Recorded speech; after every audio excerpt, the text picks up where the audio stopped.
Good morning. It is difficult to say anything new after we've been talking about the same thing for the past 2 hours, but I will try to say a few words that haven't been said before. First of all, regarding the understanding of what the Arab Spring actually is. There are at least two different possibilities, two different ways of examining the events that are occurring in our region. One option, which is a very well accepted paradigm, is the democracy versus autocracy. I argue that is not what is occurring here. The conflict is between modernity and tradition, and the traditional voices are becoming more powerful. The Arab Spring is an expression of the failure of the Arab world to complete a process of modernization that the Arab world has been going through for the past 200 years. This empowerment of the traditional authorities threatens the stability and the cohesiveness of the political order that was established after World War I. Revolutionary events are occurring. At the beginning of the 21st century, there are significant empowerment of forces that can threaten, and if not destroy, the political order that was defined at the beginning of the 20th century. These are important, decisive permutations related to Israel's position within a completely different Middle East. From this point, this is where the battle for rulership in Egypt begins. The ethnical rifts that trigger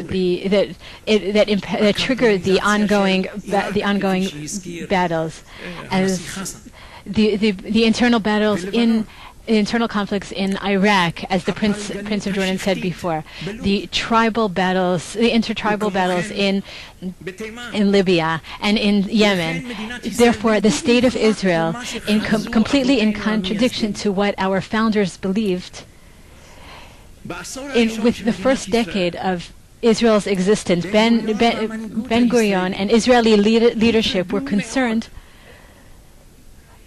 about a process that they thought was part of the framework, such as the officers' revolution in Egypt, which was an acceleration of the modernization in the Arab world. The Arab world will become more powerful as time goes on, and Israel will have a hard time keeping up with the race to acquire weapons. Therefore, which is why he initiated the project in Dimona. As we've heard this entire morning, our conflict is not against the Arab power, but rather with their weakness. The main problem today that we've heard from Itai Brun and Udi Dekel and Mike Herzog as well. How can Israel protect itself against countries that cannot control their own boundaries, where the non-political powers become the permanent ones?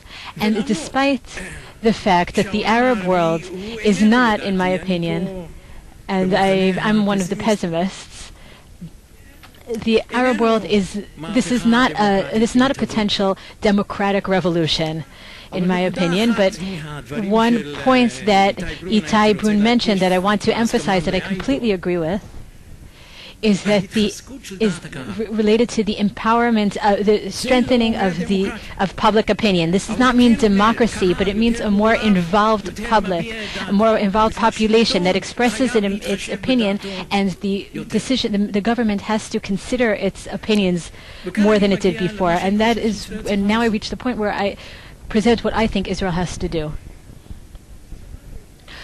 Yesterday, We heard Martin Indyk, who spoke about the continued American interest in Palestinian in a solution to the Palestinian question, and its involvement in the Palestinian-Israeli conflict and in the region in general. And he explains their involvement as well. But I'm not talking about the need to address the Palestinian question because of the American interests. I am talking about the need to address the Palestinian question because of Israel's necessity from Israel's perspective. And now I would like to adopt what opinions that have been stated before by Dr. Berti, that these are not only risks; they're also opportunities. The Arab weakness also creates opportunity. But when we hear things, as we did from Martin Indyk, we hear things about how we must resolve the Palestinian issue. We hear people respond that that is impossible to reach an agreement. There is no one to talk to, or there's no basis for an agreement. I want to agree with that. With that pessimistic projection, there is no basis. There's currently no basis to resolve the conflict. Why is there no basis for agreement? So I would like to say a few words about why, in my opinion, there is no basis for agreement to end the conflict. There is a problem with Decision 242. Decision number 242 is the basis for political agreements, but it was a decision that was made in 1997 when the Palestinians were not an element of the conflict. The Palestinians are not mentioned at all in the decision. The word Palestinian is not even mentioned in the section related to the refugees. 242 is an agreement, discusses an agreement, a territorial agreement between two countries. There is no basis for that type of agreement between Israel and the Palestinians because it covers Israel and the Palestinians. Unlike Israel and the other Arab countries, Israel and Palestine, the problem between the Israelis and the Palestinians can be divided. These are two separate problems. What I call case number 67 is the conflict between Israel and its neighborhoods. We do not have a solution for what I call case number 48, which is the Palestinian-Israeli conflict. And ruling 242 does not make any mention of case file number 48, and it cannot be used as a basis for any type of agreement between us.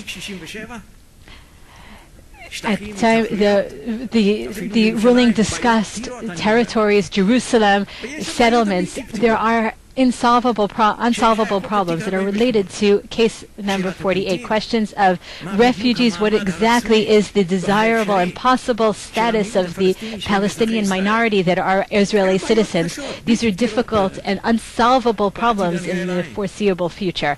But now let's return to the region. Despite these problems in the case of the Palestinians, there is it is necessary for Israel's security and its longevity to disengage from the turmoil in the region of the Arab Spring, to minimize the Palestinian-Israeli conflict, because this could trigger the more active public opinion in places like Egypt and activate lead to unwanted decisions against Israel that are not in our best interest. In this Arab world that is disintegrating in certain areas, that is unstable, Israel must take its own initiative. It does not have real partners. Israel does not have real partners for a regional agreement or for a political Palestinian-Israeli agreement. This Israeli initiative must have a historical objective. And the historical objective is not a peace agreement with the Palestinians. The historical objective is to preserve Israel for many years as a Jewish country. That must be our objective. For 45 years, we have not been asking ourselves the correct questions. We have to ask completely different questions. The question is not how will we achieve genuine peace with the Palestinians, because this type of genuine peace is most likely unobtainable. The real question, in the Palestinian respect and in the respect of the Arab turmoil, the real question is how can the State of Israel guarantee for the foreseeable future that it will continue to be a state for the Jewish nation? That is the question that we must ask ourselves, not how to make peace, because that might be impossible. At the end of the Arab Revolution, or even during the Arab Revolt, in 1937, Ben Gurion reached the conclusion that because of our demographic problems and because of the Arab hostility, we must be prepared for war and agree to the partition plan. The partition would not bring peace. It might continue the conflict, but it will preserve Israel, the state of Israel. At the time, it would enable Israel to be established as the state of Israel to be established as a Jewish state. And this is the question that we must ask ourselves and present to ourselves as a challenge today. We have to look at the region and complain that we don't have a partner is not a policy. Complaining is not a policy. We must take initiative. We must present an Israeli initiative in order to achieve our greatest objectives within the existing circumstances that present not only risks to Israel but opportunities as well.